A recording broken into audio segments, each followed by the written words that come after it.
Magandang araw po mga bossing. Ito naman po yung ating gagawing vlog dito po sa Ilocos Sur, dito po sa Bigan. Bali na vlog na po natin yung Baluarte. Ito naman po yung iba vlog natin ng ang Mindoro Beach.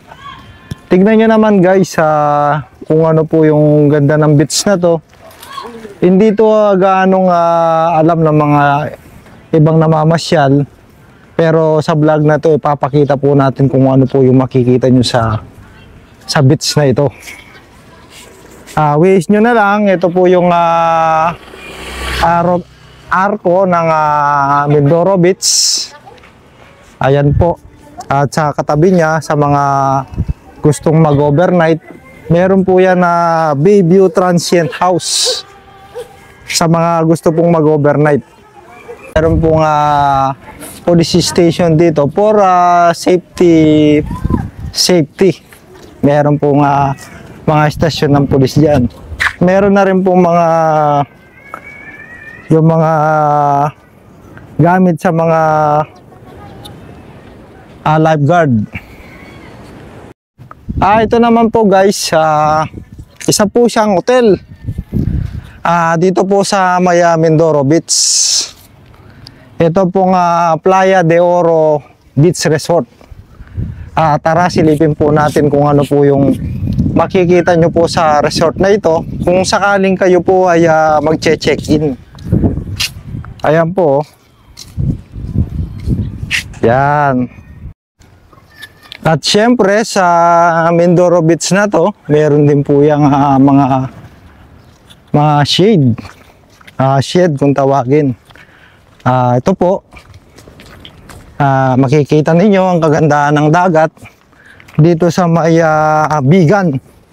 Sa mga nagagawi po ng Bigan, napakaganda po na pumasyal po kayo dito sa beach na to. Ayan po yung makikita ninyo mga bossing. Yan. Dito sa vlog na to, ayan po yung ito pong yan mga boss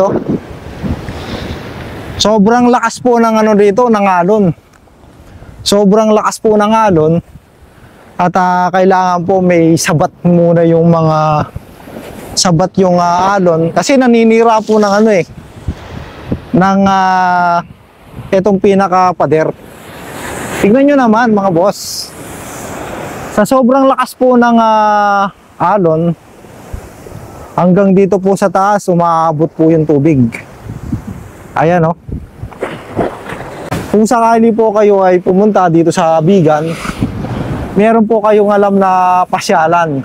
Hindi lang yung mga sa Calle Crisologo, meron po yung magandang beach. Alon po rito ay sobrang lakas. Parang nandun kayo sa baler.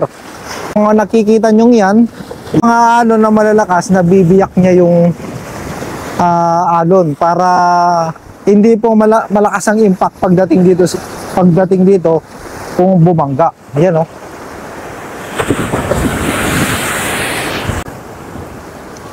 At saka guys, sa lahat po ng ating mga biyahe, iba-vlog po natin yung mga pwede nyong puntahan sa isang lugar. Total, nandito na rin naman po ako. Ang gagawin ko, iba-vlog ko para yung pong mga ibang tao makapanood ng video to, magkaroon po sila ng ideya para pumasyal po sa lugar na yun.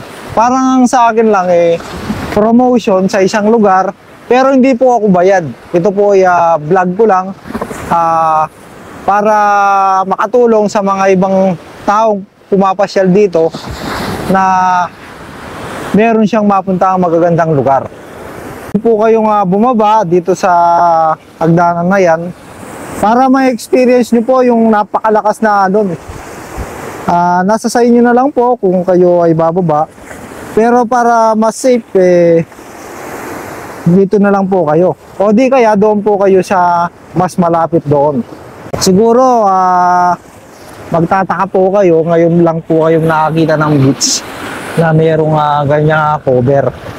Dito po ay sobrang lakas po ng alon Kaya nilagyan po ng ganito ay para hindi po mag-iba agad yung pader.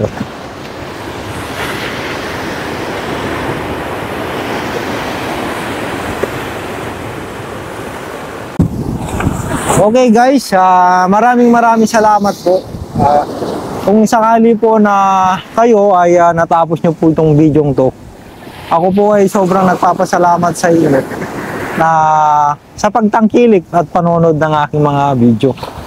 At kung bago ka pa lang sa aking YouTube channel, pwede po kayong mag-subscribe. Kung nagustuhan nyo naman, pwede nyo i-share. Kung meron naman po kayong comment, pwede nyo pong i-comment sa baba. Hanggang sa muli, maraming salamat po. Alexander Mabotas Vlogs.